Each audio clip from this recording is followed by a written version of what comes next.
देश का प्रधानमंत्री हमारे देश की सीमा पर जिस भूभाग के लिए भारत के 20 जवान अपना कुर्बानी दे देते हैं, शहादत 15 जून को, हमारे देश का प्रधानमंत्री नालायक उस भूभाग को अपने देश का हिस्सा नहीं मानता। कि जो व्यवस्था गुजरात के अंदर 22 साल का युवा दलित घोड़ा लेकर अपना घोड़ा घुड़सवारी कर रहा था, उसकी हत्या हो जाती है, ये हमको नहीं भूलना चाहिए। और वही थे बाबा साहिब को गांधी से लेकर नेहरू और सरदार पटेल तमाम जमात, जिन्होंने बाबा साहिब को संविधान के निर्माण की अध्यक्षता का जिम्मेवारी सौंपी है। ये बात भी हम सब लोगों को सोचनी पड़ेगी। आज संविधान में भी खतरा है, आज बाबा साहिब के विचारधारा को भी खतरा है, गांधी के अनुयायी और गांधी की विचारधारा को भी खतरा है, हमारे देश के लोकतंत्र को भी खतरा है, हमारे देश के सांप्रदायिक सौहार्द को, भाईचारे को भी खतरा है, हमारे देश की बेटियों को भी खतरा है। मैं आप सब लोगों से आग्रह करता हूं कि देश की सीमा को, देश के लोकतंत्र को, देश के संविधान को और देश की बेटियों की इज्जत को और देश के दलितों के सम्मान को बचाने के लिए सब।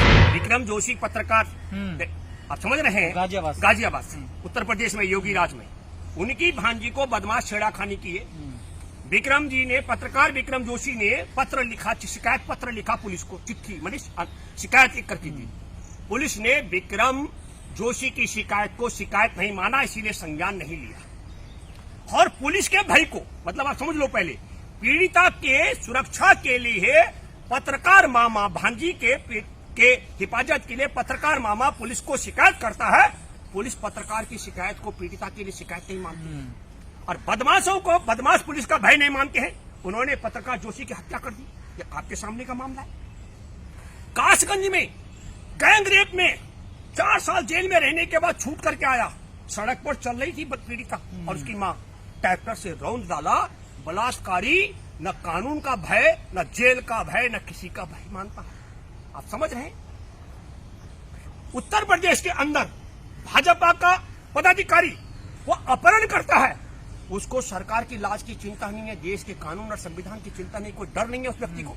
आप समझ रहे हैं, हमारे देश का प्रधानमंत्री हमारे देश की सीमा पर जिस भूभाग के लिए भारत के 20 जवान अपना कुर्बानी दे देते हैं, शहादत 15 जून को, हमारे देश का प्रधानमंत्री नालायक उस भूभाग को अपने देश का हिस्सा नहीं मानता।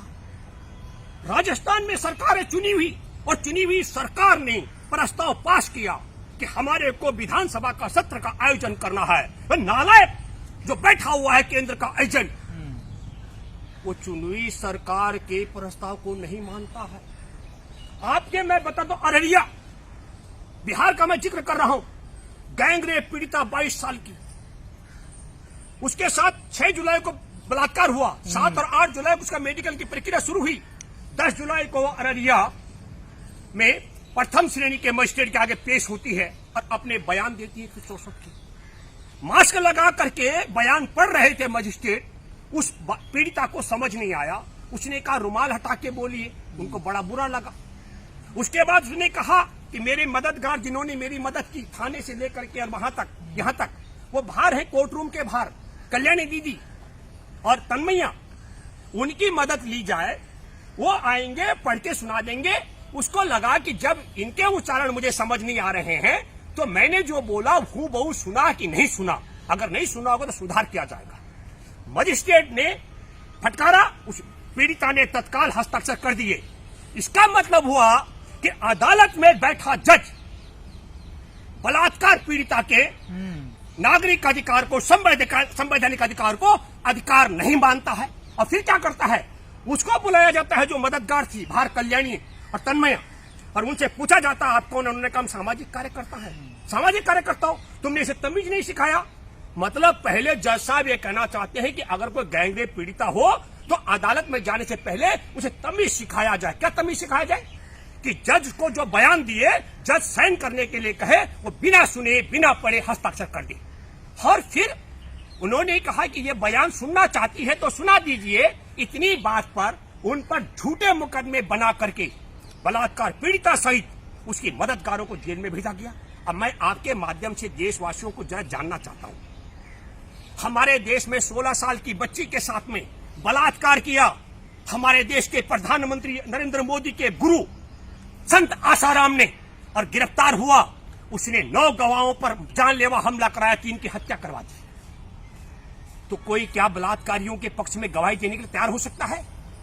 आपने देखा भाजपा का जो विधायक है कुलदीप सेंगर, उसने बलात्कार पीड़िता के पिता की हत्या करवा दी, मरवा दिया।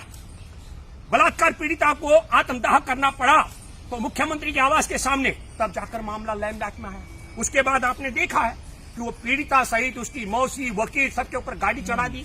बहुत लंबे अरसे बाद जिंदी हो पाई। सुप्रीम कोर्ट के हस्तक्षेप के बाद कुलदीप सेंगर को सजा हो पाई।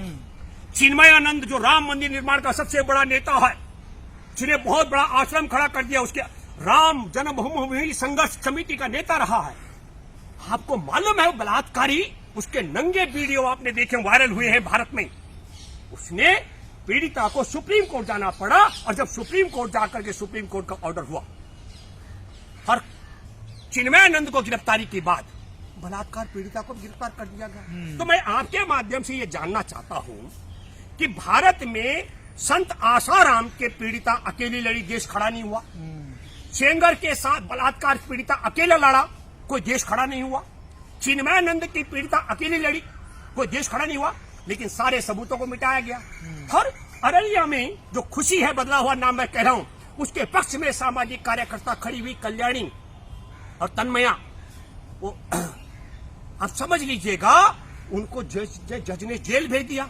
तो एक बात मैं जानना चाहता हूं, हमारे देश के अंदर क्या बलात्कारियों का और पीड़िता के पक्ष में समाज का रवैया एक पीड़िता के खिलाफ होता है। क्या रवैया होना चाहिए? उस पीड़िता के प्रति हमदर्दी होनी चाहिए। पुलिस का रवैया पॉजिटिव होना चाहिए। जजों का रवैया, सरकार का रवैया सुरक्षा का होना चाहिए। तो पहले बार में आसाराम गवाहों को मरवा देता है, चिन्मयानंद परिवार के सदस्यों को मरवा देता है, चिन्मयानंद पीड़िता को भी जेल भिजवा देता है और सेंगर पीड़िता के बाप को मरवा देता है, उनको भी मरवाने का काम करता है। और अररिया की पीड़िता के साथ खड़े लोगों को, समर्थकों को, मददगारों को प्रथम श्रेणी का मजिस्ट्रेट जेल भेज देता है। और भारत का प्रधानमंत्री, जहां हमारे 20 जवानों ने शहादत दी जिस भूभाग के लिए, उसको नालायक अपनी नहीं बताता है। और राज्यपाल हमारे देश के संविधान का मजाक उड़ाता है। इसलिए मैं देशवासियों से कहना चाहता हूं, हमारे देश का लोकतंत्र, बाबा साहेब की अध्यक्षता में बना संविधान आज कायम है। तब मैंने ये जिक्र करते हुए कहा कि आगरा में आपको मालूम होना चाहिए 22 साल की एक युवती, उसका शव रख दिया था चिता के ऊपर। और जो कानून का भय नहीं है, जो संविधान का सम्मान नहीं करते हैं, चिता मेरे की भी शमशान घाट से उस 22 साल की युवती का शव हटाया गया। हमारे देश की महिलाओं की आधी आबादी भारत में महिलाओं की है, ये आधी आबादी का अपमान है। और क्यों हटाया गया? क्योंकि वो दलित परिवार से थी। और आप समझ लीजिए, आपको समझना पड़ेगा। और दलितों की आबादी भी भारत में 23% है। तो भारत की 77% आबादी का अपमान करने वाले हमारे देश का संविधान का सम्मान नहीं करते, हमारे देश की पुलिस और कानून व्यवस्था से नहीं डरते हैं। और इन सब के पीछे मैं आपके साथ और एक बात कहना चाहता हूं, हमारे देश में बच्चों को बचाने वाले बाल विशेषज्ञ डॉक्टर कफील खान जो जेल में बंद है, 13वीं बार उनकी सुनवाई की तारीख पड़ चुकी है। और 13वीं बार में इलाहाबाद हाई कोर्ट के जजों ने फाइल फेंक दी, हम सुनवाई नहीं करेंगे। तो मैं जरा जानना चाहता हूं, इलाहाबाद हाई कोर्ट में जजों से आप क्या संविधान का सम्मान नहीं करते? क्या आप हमारे देश के तड़ी पार रह चुके गृह मंत्री अमित शाह से डरते हैं, जिसके मामले में जस्टिस लोया सुनवाई कर रहे थे और जस्टिस लोया को निपटाया गया? या फर्जी डिग्री वाले उससे डरते हो जो हमारे देश के भूभाग को अपने देश की जमीन नहीं मानता है? या आपकी नीयत खराब है, आप ये मानते हैं कि डॉक्टर कफील खान मुसलमान है, इसे जमानत नहीं देना चाहिए? मैं आपके माध्यम से एक बात दावे के साथ में कहता हूं, डॉक्टर कफील खान निर्दोष था, निर्दोष है, उसको फर्जी तरीके से फंसाया जा रहा है। भड़काऊ भाषण के लिए डॉक्टर कफील खान को 10 फरवरी को सीजेएम की यहां से जमानत हो चुकी थी और 3 दिन तक जेल से बाहर नहीं निकलने दिया गया। और उसके बाद उन पर योजनाबद्ध तरीके से राष्ट्रीय सुरक्षा का कानून बनाया गया। तो मैं आपके माध्यम से कहना चाहता हूं, बलात्कार पीड़िता शिकायत करे, जेल में चला जाए बलात्कारी, जज रिहा करता है तो रिहाई के बाद बलात्कारी ट्रैक्टर से कुचल देते हैं। दलित के घर में कोई मौत हो जाए, शमशान में जलाने के लिए पहुंच जाए, शव को चिता पे रख दें तो दबंग आकर भाजपा की सरकार में उठाकर ले अलग पटवा देते हैं शव को। और जेल में फर्जी मुकदमे में डॉक्टर कफील को फंसाया जाता है। मैं एक बात सब लोगों से कहना चाहता हूं, आजादी के 72 वर्ष बाद हमारे देश में दलित को शमशान घाट में अपनी मृतक को जलाने का हक नहीं है, तो आजादी से के दौरान संविधान सभा का अध्यक्ष क्या ये संघ सरकार बाबा साहेब को बनाती? कभी नहीं बनाते। मैं आप सब लोगों को कहना चाहता हूं, जो लोग थोड़ा गांधी जी और नेहरू और तमाम लोगों से दूरी बना करके ये मानते हैं, मैं आप सब लोगों से खासकर बाबा साहेब के अनुयायियों से आग्रह करता, चुनौती भी देता हूं कि जो व्यवस्था गुजरात के अंदर 22 साल का युवा दलित घोड़ा लेकर अपना घोड़ा घुड़सवारी कर रहा था, उसकी हत्या हो जाती है, ये हमको नहीं भूलना चाहिए। और वही थे बाबा साहेब को गांधी से लेकर नेहरू और सरदार पटेल तमाम जमात, जिन्होंने बाबा साहेब को संविधान के निर्माण की अध्यक्षता का जिम्मेवारी सौंपी है। ये बात भी हम सब लोगों को सोचनी पड़ेगी। आज संविधान में भी खतरा है, आज बाबा साहेब के भी विचारधारा को भी खतरा है, गांधी के अनुयायी और गांधी की विचारधारा को भी खतरा है, हमारे देश के लोकतंत्र को भी खतरा है, हमारे देश के सांप्रदायिक सौहार्द को, भाईचारे को भी खतरा है, हमारे देश की बेटियों को भी खतरा है। मैं आप सब लोगों से आग्रह करता हूं कि देश की सीमा को, देश के लोकतंत्र को, देश के संविधान को और देश की बेटियों की इज्जत और देश के दलितों के सम्मान को बचाने के लिए सब एकजुट हों। धन्यवाद। जय हिंद, जय भारत। अगर आपने अभी तक हमारा चैनल सब्सक्राइब नहीं किया है तो सब्सक्राइब करें और घंटी का बटन बिल्कुल भी दबाना ना भूलें, ताकि सभी लेटेस्ट खबरें पहुंच सकें आप पे सबसे पहले।